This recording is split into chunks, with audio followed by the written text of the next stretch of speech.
ಒಳ್ಳೆ ಮರ್ಯಾದೆ ಕಣಪ್ಪ. ನಿನ್ನ ಮತ್ತೆ ಫ್ರೆಂಡ್ ಅಂತ ಒಪ್ಕೊಂಡಲ್ಲ, ಅದೇ ನಾನು ಮಾಡಿದ ದೊಡ್ಡ ಮಿಸ್ಟೇಕು. ಕಾಳಿ ಮೇಲಿನ ಕೋಪನ ಕೋಳಿ ಮೇಲೆ ತಿರ್ಸ್ಕೊಂಡ್ರಂತೆ, ಹಂಗಾಯ್ತು ನಿನ್ ಕತೆ. ಇನ್ನೇನ್ ಮತ್ತೆ ನಾನು ಬರೋವರೆಗೂ ವೇಟ್ ಮಾಡೋಕ್ ಆಗ್ಲಿಲ್ವಾ ನಿನ್ಗೆ? ಕೋಬ್ರಾ, ನಿನ್ ದೇವಸ್ಥಾನಕ್ಕೆ ಡೈರೆಕ್ಟ್ ಆಗಿ ಬರ್ತೀಯ ಅಂತ ಲೇಡಿಗೆ ಸುಳ್ಳು ಹೇಳಿದ್ರು. ನಾನು ಅದನ್ನೇ ನಂಬ್ಕೊಂಡು ನೀನು ಬರೋ ದಾರಿನೇ ಕಾಯ್ತಾ ಇದ್ದೆ. ಅವ್ರು ಹೇಳಿದ ತಕ್ಷಣ ನೀನ್ ನಂಬಿಟ್ಯಾ? ಇನ್ನೇನು ಮಾಡ್ಲಿ ಕೋಬ್ರಾ, ನಾನು ಅಮಾಯಕ. ನೀನು ಅಲ್ಲಿಗೆ ಬಂದ ಮೇಲೆ ಗೊತ್ತಾಗಿದ್ದು ಅವರೆಲ್ಲ ಸುಳ್ಳು ಹೇಳಿ ಪ್ಲಾನ್ ಮಾಡಿ ನೀನು ಕರ್ಸ್ಕೊಂಡಿಲ್ಲ ಅಂತ.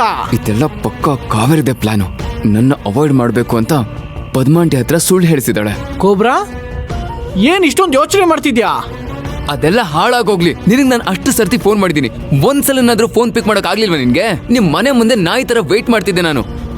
ಐ ಆಮ್ ಸಾರಿ ಕೋಬ್ರಾ, ಆ ಜುಟ್ಟು ಪೂಜಾರಿ ಫೋನ್ ಸೈಲೆಂಟ್ ಮಾಡ್ಲೇಬೇಕು ಅಂದ, ಅದಕ್ಕೆ ಸೈಲೆಂಟ್ ಮಾಡಿಟ್ಟೆ.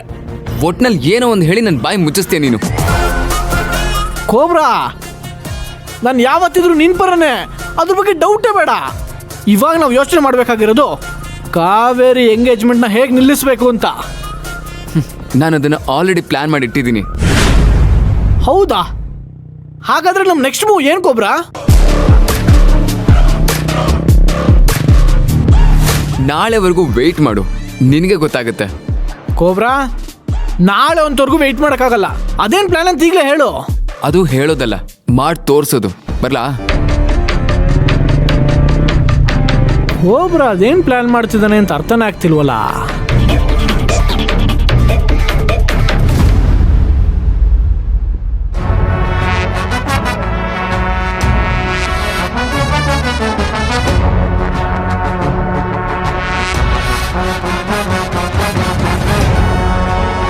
Welcome sir.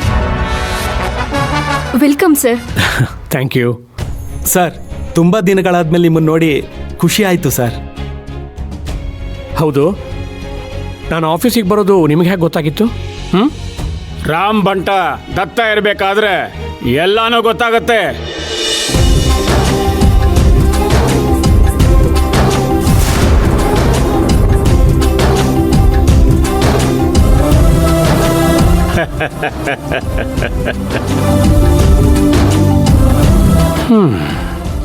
ನೀನಾಗಲೇ ಬಂದ್ಬಿಟ್ಟಿದ್ಯಾ ದತ್ತ?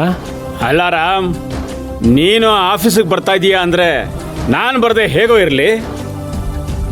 ಇದೆಲ್ಲ ನಂದೇ ಅರೇಂಜ್ಮೆಂಟಪ್ಪ.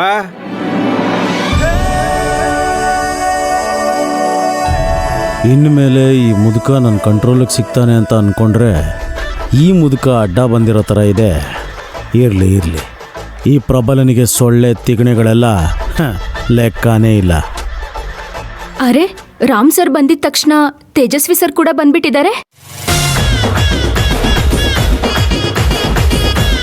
ಅಯ್ಯಯ್ಯೋ, ಇವಳು ನನ್ನ ಬಾಗ್ಲಲ್ಲೇ ತೆಗಲಾಕ್ತಿದ್ದಾಳೆ.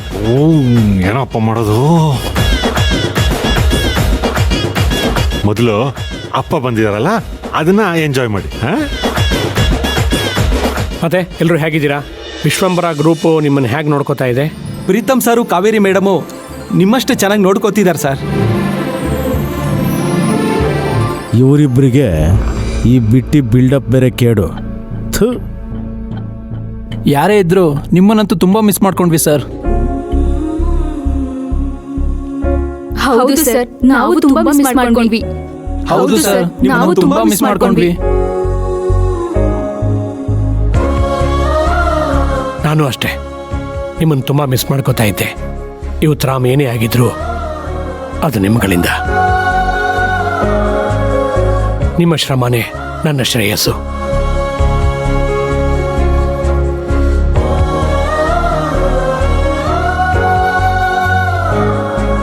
ಸರ್, ಈಗ ನಿಮ್ಮ ಆರೋಗ್ಯ ಹೇಗಿದೆ? ಹುಷಾರಿಲ್ಲ ಅಂತ ಸುದ್ದಿ ಹರಡಿತ್ತು. ಹೌದಪ್ಪ, ಸ್ವಲ್ಪ ಹೆಲ್ತ್ ಅಪ್ಸೆಟ್ ಆಗಿತ್ತು. ಬಟ್ ನಾವು I am okay, perfectly all right.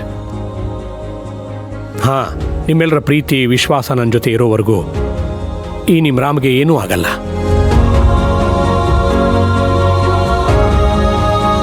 ಹಾಂ, ಸರಿ ಸರಿ, ನೀವೆಲ್ಲ ನಿಮ್ಮ ಕೆಲಸ ನೋಡ್ಕೊಳ್ಳಿ. ಇನ್ನು ಮುಂದೆ ರಾಮ್ ಸರ್ ರೆಗ್ಯುಲರ್ ಆಗಿ ಆಫೀಸಿಗೆ ಬರ್ತಾರೆ. ನಮ್ಮ ಆಫೀಸು ರಾಮರಾಜ್ಯ ಆಗುತ್ತೆ. ರಾಮರಾಜ್ಯ. ಹೋಗಿ ಕೆಲಸ ನೋಡ್ಕೊಳ್ಳಿ, ಹೋಗಿ.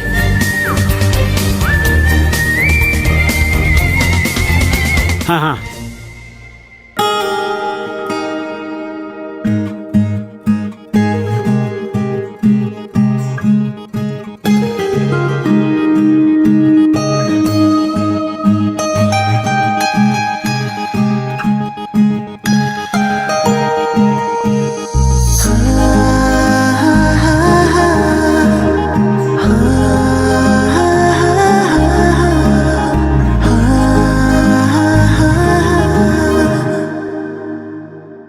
ಎಷ್ಟು ದಿನ ಆಗಿತ್ತು ನಾನು ಆಫೀಸಿಗೆ ಬಂದು. ಇದು ನನ್ನ ಪಾಲಿಗೆ ಒಂಥರ ದೇವಸ್ಥಾನ ಇದ್ದ ಹಾಗೆ. ಯಾರಾದರೂ ನಿಮಗೆ ಸ್ವರ್ಗ ಎಲ್ಲಿದೆ ಅಂತ ಕೇಳಿದರೆ ನನ್ನ ಸ್ವರ್ಗ ನನ್ನ ಆಫೀಸಲ್ಲಿದೆ ಅಂತ ಹೇಳ್ತೀನಿ.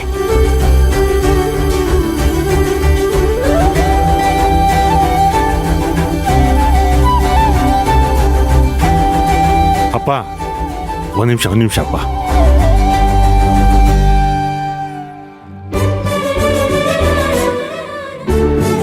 ಅಪ್ಪ ಕೂತ್ಕೊಳ್ಳಿಪ್ಪ. ಏ ತೇಜು, ಆ ಚೇರ್ ಕ್ಲೀನ್ ಆಗಿದೆ ಕಣೋ. Thank you. ಮಾವ, ಇವತ್ತು ಈ ಆಫೀಸ್ಗೆ ಆ ಚೇರ್ಗೆ ಒಂದು ಕಳೆ ಬಂತು. Thank you Prabha. ಅಪ್ಪ ನೀವು ಮಾತಾಡ್ತಾ ಇರಿ. ರಿಕವರೀಸ್ ಅವ್ರದ್ದು ರಿವ್ಯೂ ಇದೆ, ಅದನ್ನ ಮುಗಿಸ್ಕೊಂಡು ಬರ್ತೀನಿ. ಮಾವ, ಎಂಜಾಯ್ ಯುವರ್ ಡೇ.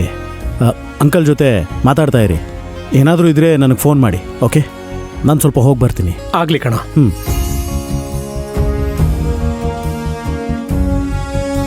ನೋಡೋದತ್ತ, ಈ ಸೀಟ್ ಮೇಲೆ ಕೂತ್ಕೋತಾ ಇದ್ದ ಹಾಗೆ ನನಗೆ ಹೊಸ ಎನರ್ಜಿ ಬಂದ್ಬಿಡ್ತು. ನನಗೆ ಯಾವ ಸಮಸ್ಯೆನೂ ಇಲ್ಲ ಅಂತ ಅನ್ನಿಸ್ತಿದೆ. ಒಂಥರ ಎಲ್ಲ ಹೊಸದು ಅನ್ನಿಸ್ತಾ ಇದೆ. ಏ ರಾಮ್, ನೀನೀಗ ಮಾತಾಡ್ತಾ ಇರೋದು ನೋಡಿದ್ರೆ ಪೊಲಿಟಿಷಿಯನ್ ಆಗೋ ಎಲ್ಲ ಲಕ್ಷಣಗಳು ಇವೇ ಅನ್ನಿಸ್ತಾ ಇದೆ. ಯಾಕಪ್ಪ ಹಾಗೆ ಹೇಳ್ತೀಯಾ? ಈ ಕುರ್ಚಿ ಅಂತ ಒದ್ದಾಡೋರು ಅವರೇ ಅಲ್ವಾ? ಅಧಿಕಾರದ ಚೇರ್ ಅಂದ್ರೆ ಮಾಯ, ಮ್ಯೂಸಿಕಲ್ ಚೇರ್ ಅಲ್ವಾ?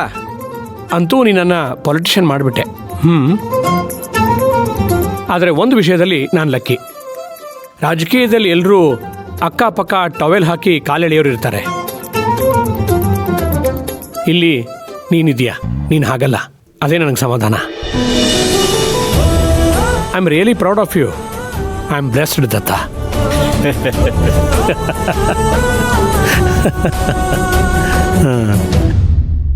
ದತ್ತ, ಇವತ್ತು ನನ್ನ ಮನಸ್ಸಿಗೆ ಇನ್ನಿಲ್ಲದ ಸಂತೋಷ ಆಗ್ತಾ ಇದೆ. ನನಗೆ ಗೊತ್ತು ಕಣೋ, ನಿನ್ನ ದೇಹ ಮನೇಲಿದ್ರು ನಿನ್ನ ಮನಸ್ಸು ಮಾತ್ರ ಈ ಆಫೀಸಲ್ಲೇ ಇರುತ್ತೆ. ಇನ್ನೇನು ಮಾಡೋದು ದತ್ತ? ಅನ್ನ ಕೊಟ್ಟ ಜಾಗ, ನೆಮ್ಮದಿ ಕೊಟ್ಟ ಜನ ಎರಡೂ ಇಲ್ಲೇ ಇರಬೇಕಾದ್ರೆ ಇನ್ನೇನು ಬೇಕಾಗತ್ತೆ ಹೇಳು? ಹಾ